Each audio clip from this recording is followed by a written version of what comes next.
आत्मा का श्रृंगार करूं मैं तेरी शीतल छांव में। जीवन का रथ रुके प्रभु बस जाकर तेरे। परम पूज्य गुरुवर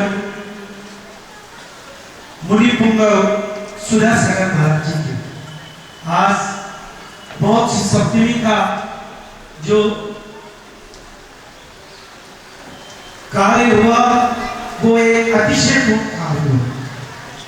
जब से भगवान अतिशयकारी पार्षद भगवान विहार करके इस पंडाल में आए, ब्यावर में पहली बार इतना पानी भरा हुआ। बहुत सुबह से आज जब भगवान विराजमान हो रहे थे महाराज जी, तब से पानी पड़ना प्रारंभ हुआ और अभी तक ब्यावर में इस चतुर्मास का पहली बार एक बार जोरदार करतल ध्वनि से हम जल्दी 15 मिनट आज शंका समाधान को है, 6:45 बजे आरती चालू हो जाएगी। Only 15 minute.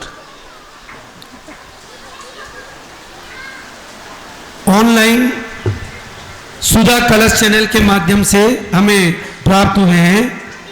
श्रीमती सुशीला पाटनी, हम मंदिर में पूजा विधान कराते हैं, आचार्य महाराज एवं महाराज अथवा माताजी आते हैं तो हमको नमोस्तु करना चाहिए या नहीं, कृपया समझाइए। किन के लिए?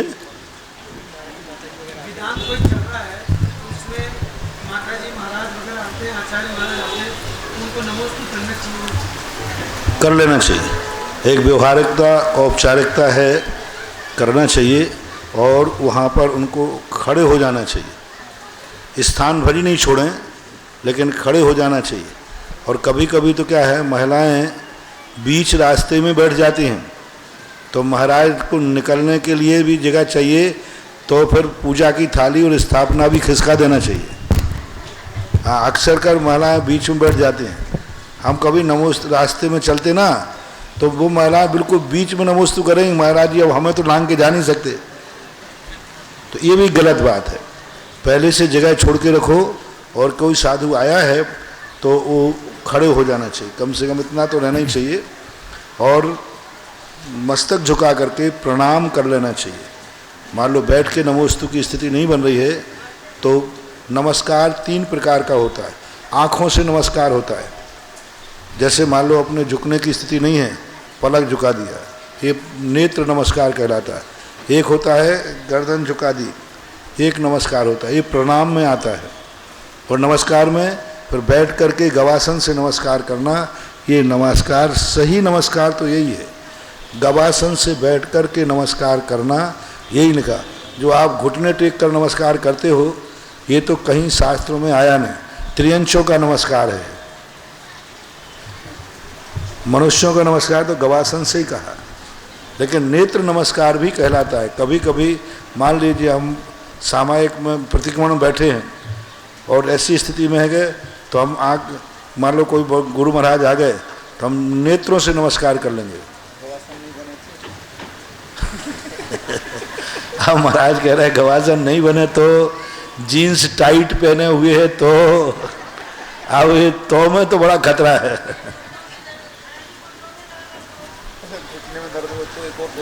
हाँ, घुटने में दर्द हो तो ठीक है। अशक्त के लिए कोई, देखो अशक्त के लिए कोई भी चीज़ की मर्यादा नहीं होती।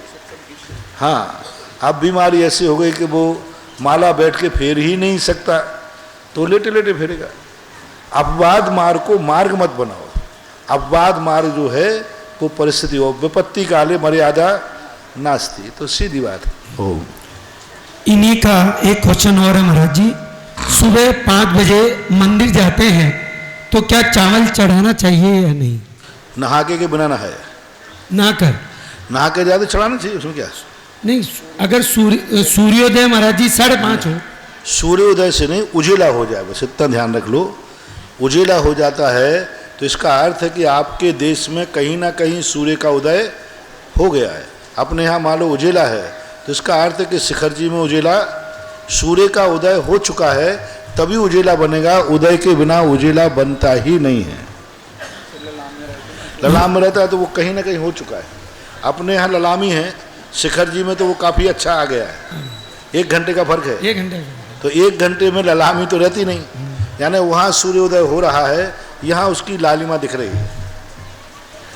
रमेश जी, सुबह होने पर रास्ता दिखने लग जाए फिर चढ़ा सकते। रमेश जी गडिया गांधीधाम से पूछ रहे हैं महाराज जी, संसारी जीव के लिए बुद्धि ज्यादा जरूरी है या नसीब? बुद्धि ज्यादा जरूरी है या नसीब, भाग्य? दोनों जरूरी है। बुद्धि कितना भी प्रखर हो और पूर्व भाव में की नसीब नहीं है, पूर्व भाव में अच्छे काम नहीं किए हैं, पूर्व भाव में तुमने कुछ ज्ञान नहीं लिया है, तो वो बुद्धि कोई काम में काम नहीं करेगी। और यदि पूर्व भाव में तुम्हारा नसीब अच्छा है और वर्तमान में बुद्धिहीन है तो भी नसीब काम नहीं करता। दोनों भाग्य और पुरुषार्थ का संबंध दोनों है। वर्तमान का पुरुषार्थ, अतीत के पुरुषार्थ, भाग्य कोई चीज़ नहीं है। अतीत के पुरुषार्थ को ही भाग्य कहते हैं और वर्तमान के पुरुषार्थ को पुरुषार्थ कहते हैं। इसलिए दोनों जरूरी है, बुद्धि भी जरूरी है, भाग्य भी जरूरी है। पुनीत जैन खतौली से पूछ रहे हैं महाराज जी, मुक्त आत्मा कौन से आसन से मोक्ष जाती है? दो ही आसन का उल्लेख मिलता है, खड़गासन और पद्मासन का। यदि मान लो 100 आसन में लेटे केवल ज्ञान हुआ है या शीर्षासन से हुआ है, तो 13वें गुण स्थान में जैसे जाएंगे वो आसन अपने आप सीधी हो जाएगी। क्योंकि 13वें गुण स्थान में हर जीव को एक अंतर मुहूर्त रुकना ही पड़ता है और विश्राम काल कहलाता है। कोई भी कितने भी हो, एक अंतर मुहूर्त 13वें गुण स्थान में विश्राम करता है। उस समय जैसे केवल ज्ञान होगा, सारे उपसर्ग दूर होकर के और वो शरीर सीधा हो जाएगा पद्मासन से या खड़गासन से। अमित जैन मेरठ से पूछ रहे हैं महाराज जी, मंगलाष्टक स्तोत्र में 63 श्लाका पुरुषों को क्यों नमस्कार करते हैं, जबकि कुछ चक्रवर्ती नारायण एवं प्रति नारायण नरक जाते हैं? वहाँ किसी भी मंगलाष्टक में किसी को नमस्कार नहीं किया गया। नमस्कार वहाँ है ही नहीं, मंगल कहा गया। तो मंगल तो हाथी भी होता है, पीले सरसों भी होते हैं, कन्या भी होती है, कोई भी चीज़, घोड़ा भी मांगलिक होता है। तो मांगलिक पूरे मंगलाष्टक में तो राजा जो होता है, यदि राजा पूरे श्रृंगार से युक्त राजदंड लिए हुए है तो ज्योतिष शास्त्रों में उसे मांगलिक कहा गया है। राजा के लिए मुकुट है, हार है और राज चिन्ह से युक्त है, तो सभी ज्योतिष शास्त्रों ने उसको मांगलिक दिया है। इसलिए राजा जो हैं 63 श्लाका पुरुष मंगल स्वरूप हैं। ये मेरा मंगल करें, कुर्वन्तु ते मंगलम, ये मंगल करते हैं, ऐसी स्थिति को जानना चाहिए। इसलिए वहाँ नमस्कार नहीं किया गया, वहाँ उनको मंगल स्वरूप माना गया। तो मंगल स्वरूप तो हम किसी को भी मान सकते हैं। भोपाल से शेकाली जैन पूछ रही है महाराज जी, संदीप का फोन आ रहा है, बात है आपके बाद वो कह रहा है मुझे अपने को परेशान कर दिया। कभी मैंने जब तुझे महाराज इतना समझा दिया, फिर वो नाम टेस्ट में आएंगी, तू बच गया, तू क्यों उसमें है? हाँ बस ठीक है, फोन से किसी के पास करवाऊंगा, बात से जानते। हाँ ठीक है, और नहीं तो वो यहीं आ जाए। मैंने कह दिया। हाँ चला। शेकाली जैन भोपाल से पूछ रही है, नमोस्तु महाराज जी, आहार और अभिषेक के समय श्रावक के अंग पर कितने वस्त्र होने चाहिए? आहार और श्रावक के समय कम से कम शास्त्रानुसार 2 वस्त्र होना चाहिए। सामान आज वर्तमान की परिस्थिति के अनुसार जो पहनावा है उसके अनुसार 4 वस्त्र होना चाहिए। पुरुष के लिए 2 वस्त्र कहे गए। 2 वस्त्र जब कहे गए थे, जब वो पहले धोती कांच लगा करके टाइट करके पहनते थे और मोटी धोती पहनते थे। आज जिस प्रकार की पतली धोतियां चल रही हैं और जिस ढंग से आप लोग कांच लगाते ढीले, उस ढंग से आपको स्पष्ट रूप से भी अंदर आपको नेकर पहनना ही चाहिए। मैंने खुद देखा है, थोड़ी लज्जा की बात है लेकिन कहने में कोई आपत्ति नहीं, आपके मंदिर की पतली धोती जो बिना अंडरवियर के पहनते हैं, उनकी धोती में से स्पष्ट उनका अंतरंग अंग दिखता है। जैसे आपके मंदिर की अभी धोतियां हैं ना, ये पतली होती हैं, या तो ऐसी कांच लगाओ उसको जो पहले पहनते थे ऐसे गांधी जैसे, तो ठीक है, अन्यथा एक नेकर होना चाहिए और ऊपर के स्थान पर बनियान पहन सकते हैं। लेकिन ये चारों वस्त्र प्रतिदिन धुलना चाहिए। ये चारों वस्त्र वही अभिषेक कर सकता है जो अंडरवियर बनियान पहने, लघु शंका ना गया हो, शौच ना गया हो। यानी मंदिर के जैसे धोती दुपट्टा से अब लघु शंका शौच नहीं जाते, ऐसे अंडरवियर बनियान भी मंदिर के अलग ही होना चाहिए, भली घर में क्यों ना हो। महिलाओं के लिए तो अभिषेक का कोई विकल्प नहीं। रही बात इसमें कि आहार के समय भी, अब महिलाओं के कितने वस्त्र, उनके भी 4 वस्त्र तो होते ही। तो जैसे आज के समय में आप लोगों के लिए भी 4 वस्त्र पहनना चाहिए। आप महिलाओं के समान नहीं कह रहा हूँ, लेकिन और जो आपके वस्त्र पहनते हैं पुरुष लोग, दुपट्टा यूँ डाल लेते हैं, पेट दिख रहा है, पीठ दिख रहा है, नहीं। भगवान के अभिषेक के समय और आहार के समय घुटनों से ऊपर और कंधे के नीचे का कोई भी अंग नहीं दिखना चाहिए। दिखता है तो ये दरिद्रता का सूचक है।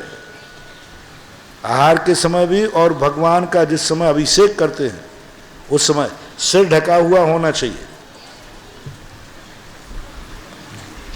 शिवा जैन करेली से पूछ रही है, महाराज जी विचारने का तरीका क्या है?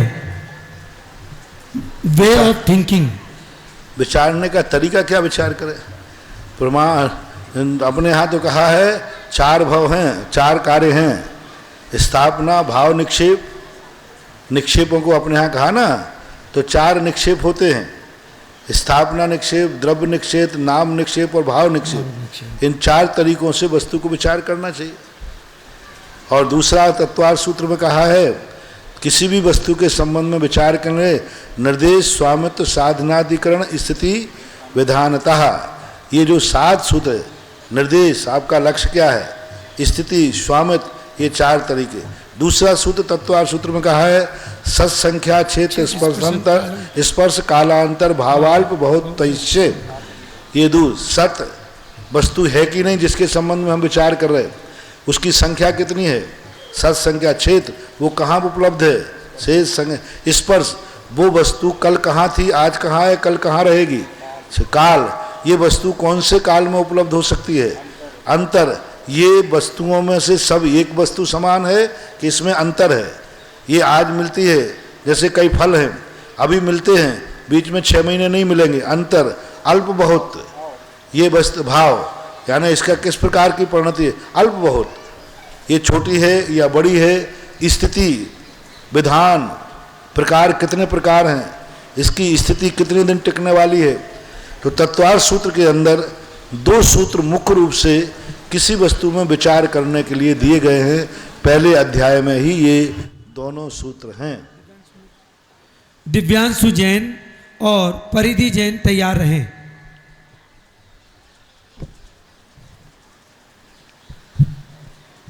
हाँ जल्दी करें भाई, जल्दी, क्योंकि जल्दी। आज तुम्हारा कार्यक्रम, बड़ी आरतियां हैं ना, बड़ी आरती आई, पारसनाथ की आरती। जल्दी बोल बेटा, फटाफट। नमोस्तु महाराज जी, नमोस्तु महाराज जी, नमोस्तु महाराज जी। मेरा प्रश्न ये है कि शांति धारा में जो आखिर में कहते हैं हने हने पचे पचे कूटे कूटे शीघ्रम शीघ्रम, उसका क्या अर्थ होता है? हन हन कहाँ बोलते हैं? अन्य अन्य हने हने नहीं बोलते, हम तो कभी नहीं बोले हन हन। नहीं, वो कहते हैं ना अन्य अन्य पचे पचे कूटे कूटे। दहे दहे पचे पचे पाचे पाचे। नहीं, पचे पचे कूटे कूटे शीघ्रम शीघ्रम। नहीं, कहीं दूसरी जगह रटी हुई शांति धारा है। यहाँ जो शांति धारा बोलते हैं इसमें ये शब्द नहीं बोलते, इसमें दहे दहे पच पच पाचे पाचे। तो दह दह का अर्थ है ये नष्ट हो, पच पच यानी इनका पचन हो अच्छी तरह से, पाचे पाचे ये दूसरों के लिए भी इसी प्रकार से नुकसानदायक ना हो। पच का अर्थ होता है पच जाना, नष्ट हो जाना, हानि नहीं पहुंचाना। कहते हैं ना भाई ये भोजन इनको पच गया और कुपच हो गया। तो पच पच यानी जो भी क्रियाएं हैं उससे किसी को हानि ना हो, दह दह यानी नष्ट हो जाए, ये अर्थ है। और जो तुम बोल रहे हो वो कहीं किसी और दूसरी शांति धारा तुझे बैठी है। कहाँ का है तुम? मैं यही कहूँ। यहाँ के तो ये शांति धारा कहाँ से तुझे याद है भाई? हमारे घर के उधर जो मंदिर है वहाँ पे ऐसे ही बोलते हैं। ऐसे ही बोलते, ठीक है। पता तो चला कि ब्यावर में कोई क्वालिटियाँ हैं। नमोस्तु महाराज जी। परिधि जैन और संतोष कासलीवाल तैयार रहें। नमोस्तु महाराज जी, नमोस्तु महाराज जी, नमोस्तु महाराज जी। महाराज जी मोक्ष सप्तमी का वास क्यों करते हैं?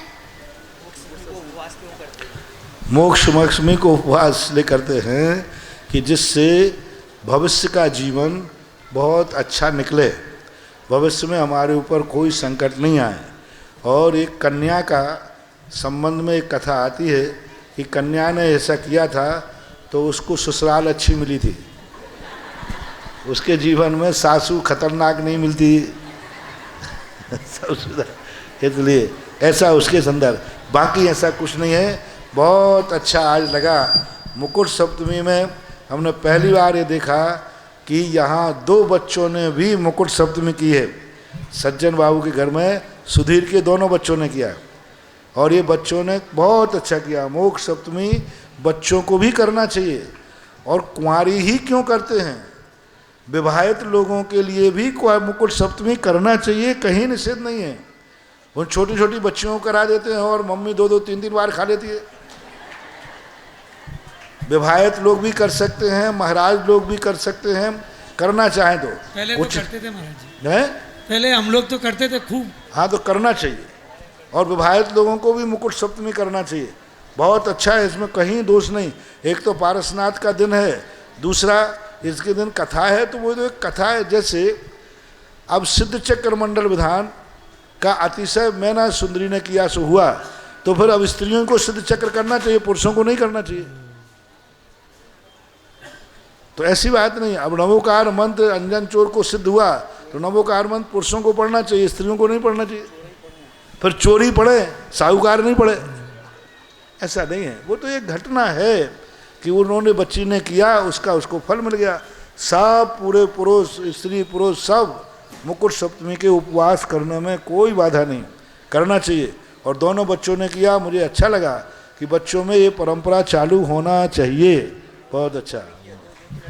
पहले तो महाराज जी चिरमियाँ खेलते थे, बच्चे भी करते थे, बच्चे। हेलो, नमोस्तु महाराज जी। महाराज जी जीवन का यथार्थ क्या है? महाराज जीवन का यथार्थ है हानि का निषेध और उपादेय का ग्रहण करना। यथार्थ यही है कि जो हे है वो जीवन से हट जाए और जो उपादेय है वो प्राप्त हो जाए, यही जीवन का यथार्थ है। नमोस्तु। पिंकी श्रीमती मंजू जैन कोटा और इसके पश्चात मंजू जी छाबड़ा जयपुर तैयार रहें। नमोस्तु महाराज श्री, नमोस्तु महाराज। महाराज श्री जिसका उनका त्याग होता है, ये उन पे चलते हैं तो दोष लगता है क्या? फिर चलता है, ऊन का त्याग है और ऊन पे चलते हैं तो दोष है। दोष लगता है ना, हमारा उनका त्याग है महाराज जी, हम इस पे बैठते चलते हैं तो फिर तो दोष लगता है हमें। ये ऊन नहीं है, ऊन है महाराज श्री। ये नहीं, ये ऊन नहीं है, ये नकली ऊन है। ऊन इतना सस्ता नहीं होता, ये सिंथेटिक्स ऊन है, ये ओरिजिनल ऊन नहीं है, बकरी वाला जानवर वाला ऊन नहीं, ये तो सिंथेटिक्स ऊन है। नमोस्तु। अभी यहाँ की मंडी में सारा ऊन नहीं है वो बकरियों का, वो तो प्लास्टिक का जैसा है, बारीक तार है, लेकिन नाम उसका ऊन का ऊन है, सिंथेटिक बोलते हैं महाराज। हाँ सिंथेटिक, फॉरेन से आता है, फॉरेन आता है।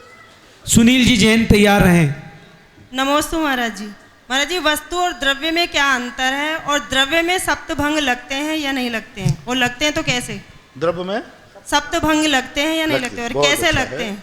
वस्तु और द्रव्य, वस्तु स्वभावो धम्मो, वस्तु एक पर्याय युक्त वस्तु कहलाती है, जैसे ये माइक वस्तु है।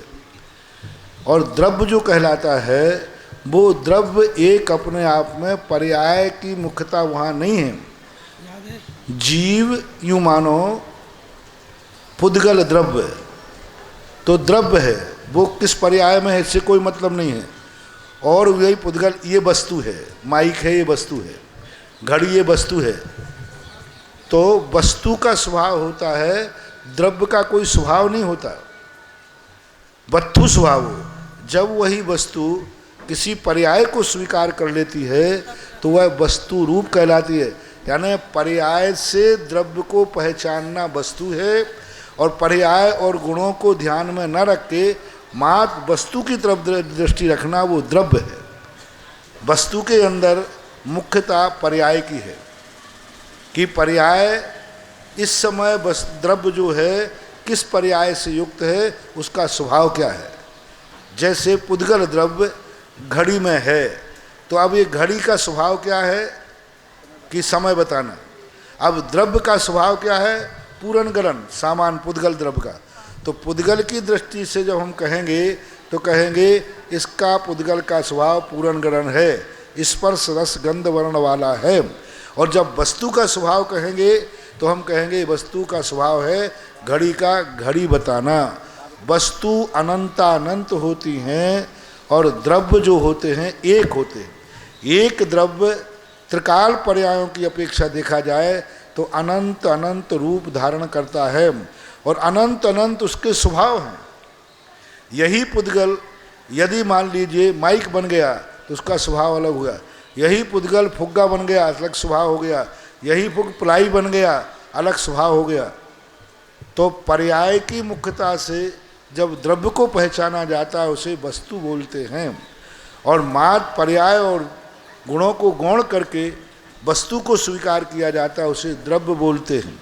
सामान्य भाषा में आप एक कहो तो द्रव्य और वस्तु एक ही है, लेकिन वास्तविक रूप से यदि वस्तु कहते हैं तो उसको कहते। द्रव्य का स्वभाव किसी शास्त्र में नहीं कहा गया, द्रव्य का लक्षण कहा गया, और वस्तु का लक्षण नहीं कहा गया, वस्तु का स्वभाव कहा गया।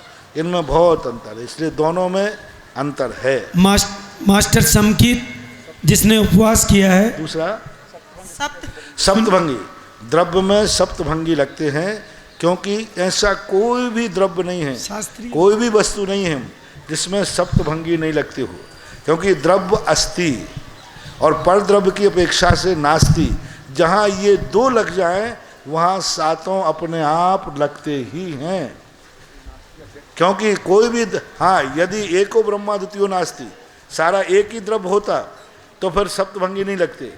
क्या द्रव्य एक है? छह हैं, छह द्रव्य हैं। जिसका दो भेद हो जाए तो सप्तभंगी लगती है। यदि सारा ब्रह्मांड एक ही द्रव्य होता तो फिर सब नास्ति कहाँ से बनाते? अस्थि तो बन जाता, अवक्तव्य भी नहीं बनता। अस्थि नास्ति अवक्तव्य भी नहीं बनता।